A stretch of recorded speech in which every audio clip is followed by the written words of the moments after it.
in addition to those two plans, another very important thing was set into motion. The beings of light believed that even with that outer world information, the potential of us succeeding so that everybody would be able to move forward with the light was extremely small.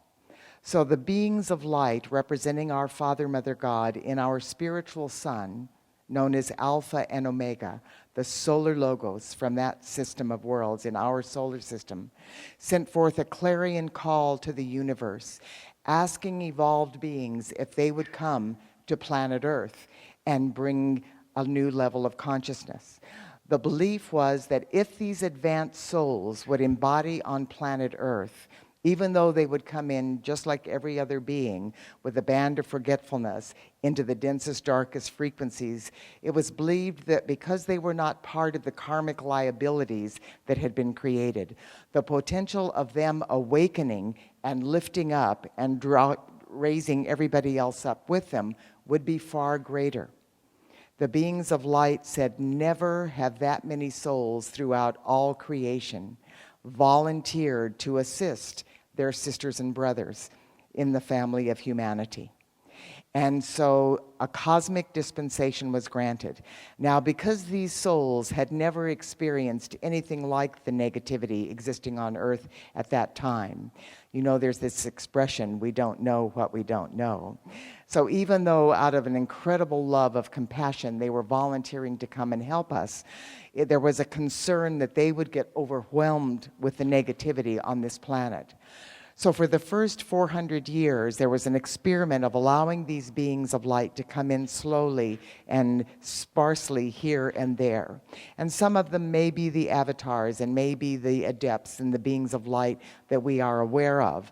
But the vast majority of them came as these powerful beings of light through mainstream normal humanity, anchoring their light, shifting the consciousness, and leaving without anyone being obviously aware of their experience here. But it created a tremendous shift and awakening that began happening on this planet in unison with these other two activities that were unfolding. So at the end of the 1800s, another evaluation was made, and it was determined by the Company of Heaven that that facet of the divine plan was succeeding beyond the greatest expectations of heaven. So our Father, Mother God granted permission, literally the floodgates of heaven opened, to allow these incredibly evolved beings to embody on this planet in every conceivable corner of the earth, and many of them in the densest, darkest places of pain and suffering on this planet. And that is what is accounted for this tremendous population explosion that we have had over the last 100 years. It would never have been allowed if it was going to cause more harm than good. So even though we have this tremendous population explosion, it is not going to be the downfall, because when we complete this ascension process, these souls are going to be going back to their stars and systems of where they're from, continuing their evolutionary process, and the Earth will continue on her higher plane as well. This is also what explains the tremendous shift of technology that's happened from barely discovering the light bulb and the combustion engine and the telephone and things that we had at the latter part of the 1800s to what we're doing with technology at this time. There is no logical evolutionary explanation for that. And I know that there's a lot of guidance and assistance that's coming from our space brothers as well, but there had to be souls in the physical plane that could even comprehend any of the technology and understanding that our space brothers have shared with us.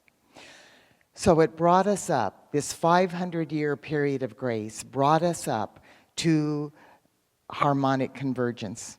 And harmonic convergence was a moment in time that took place August 15th, 16th, and 17th in 1987. And miraculously during that time, there was this awareness, this shift of consciousness that was taking place all over the planet.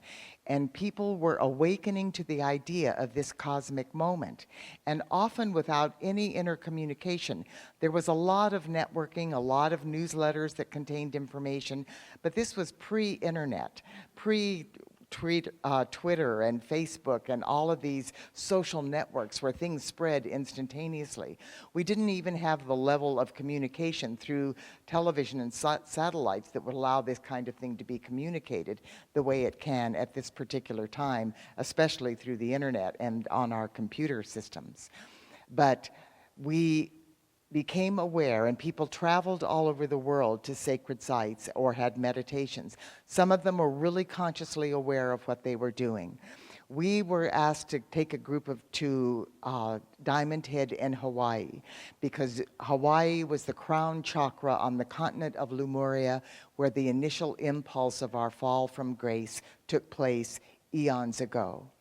And the light came through that portal into the center of the earth and was transmitted throughout the crystal grid system, which is the earth's acupuncture meridians, to the sacred sites all over the world where millions of light workers were gathered, and they were serving as acupuncture needles to anchor that light into the physical plane. That influx of light lifted the earth off of the wheel of karma that we fell to, where we were just spinning our wheels over and over, lifetime after lifetime, with relatively little progress, back onto the spiral of evolution that began our evolutionary process. We were told by the beings of light this would be a 25-year process. The first 5 years would be the most tumultuous, then we would go through another major shift, and that through myriad activities of light that would take place the rest of the time, we would move forward to a point where we would then be ready for the shift of the ages. And even at that time, it was still believed that there would be two earths, but the hope was that many more souls would be able to move forward with the new earth. There was an event that took place that was referred to as moving through the doorway of 1111. And because things were so much denser at that time, at that 5-year period, and so much slower, it took much longer for us to make a shift. And the 1111 was a powerful activity of light that began on July 11th, 1991, through a very powerful solar eclipse. And that influx of light built in momentum until January 11th, 1992. And at that time, we took the initial impulse onto the spiral of the fourth dimension and began our ascension process through the fourth dimension. Myriad activities of light by light workers all over the world. As I've said time and time again, every person on this planet has a unique thread. There's not a single person whose facet of the divine plan is any more important than anybody else's. It's all critical for the success and the accomplishment of this. So every single light worker on the planet, every single being that invokes the light of God in any way, shape, or form, every day is a light worker. And we are all light workers. Even if somebody is a total atheist and doesn't believe in God at all, if they admire and send their love to a sunrise, if they love a person, they are adding to the light of the world. Everything we do that reflects the harmony and balance and joy of our Father, Mother, God is adding to the light of the world. Every day there are billions of people that in one way or another are adding to the light of the world. So we are moving forward literally through these myriad activities of light in quantum shifts. There's been all this talk about what will take place in December of this year, on 12/12, and also on December 21st. Well, after myriad activities of light, there was an event that took place in 2002 during the anniversary of harmonic convergence in August, when this again was a facet of the experiment, but there was enough love being drawn into the planet that our Father, Mother, God magnetized into the heart of Alpha and Omega in their finer bodies while they slept at night, every single soul on this planet that was in danger of not being able to make the shift during the shift of the ages. For more information on the next Star Knowledge Conference, go to starknowledgeconference.com.